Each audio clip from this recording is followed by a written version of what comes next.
Today is the day that we are going to dive my submarine that I spent 4 years building. So this actually started, I don't know where you want me to start, but this started as a project because I own a boat manufacturing business. And I was watching a series. It was a Science Channel piece about a guy that built a submarine. And I ended up connecting with him and I was inspired by that. And I wanted to create something of my own, something different. So that's where I got the idea. And then spent a good few years building it. Took 4 years total. Wow. And I didn't get the idea to do the YouTube channel until the final year. So I Okay. didn't get a lot of footage building it, and I wish I did. Yeah. But I have some footage, and I made the first video on our channel, how I built a homemade submarine, and that kind of took off the YouTube thing. And then we started making videos on YouTube. We did TikTok, Instagram, and everyone's been really interested in the whole project and how it works. Mm. And so now we're expanding the channel and coming up with different creative ideas to show the submarine in action. And yeah, so I was getting some ideas from him on what he did. These guys, the first thing they told me is they were not submarine designers. They own a farm and they wanted to just take on the challenge and and put it together. So they what they told me is they told me all the problems that they ran into, the mistakes that they made. Um, but I became part of what's called the P subs, personal submersibles organization. And there's a ton of submarine engineers and designers on there, as well as like references for different engineering firms and stuff like that. So I ended up using that network to connect with a bunch of designers as I was designing mine, just to ensure that it was safe, because safety is going to be the number one thing. Um, so I designed it entirely on my own, and before I implemented the actual design, I'd send it to an engineering company to have them give us their feedback. So is that there's a little kind of community of submarine builders, is there? And it's very small. I can imagine. I don't know the exact total, but in the U.S., there's probably only a couple dozen people with Oh, wow. Okay. personal submersibles. Yeah, I took probably a 6-month break after I was trying to weld the hatch rings. So it's the actual surface that the hatch mates on with the O-ring. Mm. I was welding that steel band on the conning tower.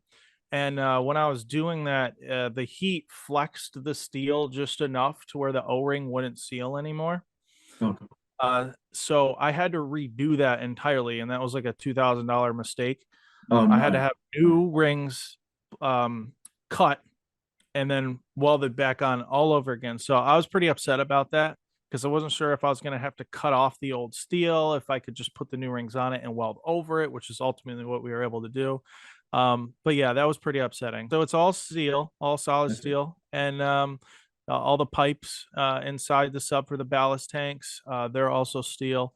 Um, and so when I designed it, I wanted to be able to go about 60 feet because that's like a recreational scuba diving depth. And if you were to run into like a problem with the submarine, you could swim out of it. Yeah. Whereas if you're deeper, if you're a few hundred feet down, you won't be able to get away with doing that. Mm. Well, the chances of surviving it is much less. Yeah. So I didn't want to make a deep diving sub. I wanted to make something that was just fun and recreational. And I designed it to do 120 feet. And the way we were able to do that is I took the design, I submitted it to an engineering company for them to do a simulation, like a stress test of it. Mm. And they use like a software called SolidWorks 3D. And they'll take everything that you gave them, all the specs on the sub, and they'll put it under this pressure test virtually. And they came back with like it was about 160 feet was the crush depth, but some simulations were showing a little less. So we set it crush depth around 120 feet. Mm. And for a safety margin, you do about half that. So that's where we get like this the 60-foot depth rating. Have you ever taken it that deep? Not yet. We're gonna do it this summer. Are you? Yeah. Yeah. So Good I've luck to you.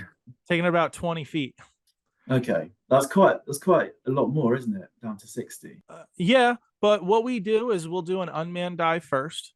Oh, We'll bring it okay. down to depth, and then once it passes, then we'll bring it back up. I'll get in, and then I'll go down. We Mm, had the North Korea story, which was where a woman called the police while we were in the lake doing our surface trials. This was the first time I put it on the water, and right. we're so basically the surface trials, most of the work is all on the surface. You're not actually going to dive the submarine fully. You might do a partial dive, but it's just to test. The main purpose of it is to test stability and that everything's functioning. The ballast tanks do work. They'll flood properly, and then the air water will blow out of them properly. So those were the things we were doing. And a woman called the police, thinking that we were like being attacked by North Korea. So we started YouTube like about a year ago. And our first viral video was a couple months in. That was the police pulling over the sub Mm, in a lake, by the way. I think that's the part that blows my mind, is mm. that this woman actually thought it was another country in a lake. So I knew when I told that story it would resonate. I didn't know it was going to go viral. Mm, Um, and then that's when it took the channel off. You're not always sure what people are going to find interesting. mm. Some people like the educational aspect of it and learning about it. A lot of people are surprised by it because you don't see it often. Uh, and other people, they just want the entertainment. I don't think this is a story I've told before, but during our surface trials, um, the submarine's ballast tanks, one of them was leaking air and it started tipping Oh, wow. with the hatch open. Okay. So it's only about a foot away from the water. And I was worried that the sub was going to roll over on the surface with the hatch open. Mm, So I jumped out of it, and I'm trying to use my body weight to keep it from rolling over. Because if it rolled over with the hatch open, the water's just going to go right in, and it's going to be a huge process to get it back up because it'd be completely flooded. So we'd have to use lift bags to actually take it out of the water. wow. Um, I was able to avoid that from happening, but that was very scary because it came within inches of spilling over into it. Every time you run into a problem, you're able to improve it, make it better and safer. So yeah, so that's kind of the whole process. Never ran into a hairy situation underwater. Um, I made sure to go through put it through as many tests as we could unmanned. Um, and on even on land, just closing the hatches and staying in it for a few hours to test the oxygen and the CO2 scrubber and make sure that everything's working properly. So that way, if you were to have a problem underwater, and you had to wait for someone to bring you to the surface, like a rescue team, you would be okay. Um, because when Okay. you're underwater and you're trapped down there, you need an emergency air source. So like testing that out and all that things, we did that on land before we were in the water. So we did a lot. So it's a product called soda lime, and Okay. that absorbs carbon dioxide. So basically, it's kind of like a filter with soda lime inside of it, and there's a fan that'll blow the air through, so it's recirculating the air inside the cabin of the submarine. And as it's recirculating, it'll pull the CO2 that you exhale out. Okay. And as a result of that, you actually lose cabin pressure because you're removing a gas and you're trapping it. And Right. what you do is you take the oxygen that's in a container, like a compressed cylinder, and you regulate the flow of that coming out, and that replaces the lost CO2 that you exhaled. So you're Oh, constantly maintaining a neutral uh, cabin pressure. So the pressure okay. inside is not increasing or Yeah, yeah. decreasing. So you just It's replace an the CO2 with oxygen, basically. Yeah, it's an equilibrium. But I guess people must know you quite well on in the lake. Yeah, in the area, Yeah. yep, they do. Especially the sheriff and the police. They all Okay. know me as the submarine guy. So Yeah, yeah. made good relationships with those guys from early on.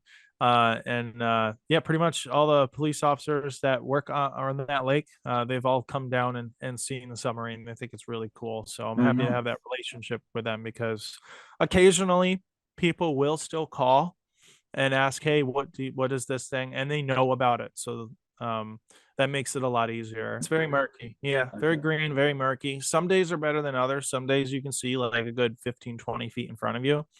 Other days you can only see like 5 feet in front of you. So it's not easy to like explore underwater. We haven't done an exploration video underwater with a sub yet because of that. It is hard to find cool things on camera because, of course, on camera it's harder to show that than it is in person.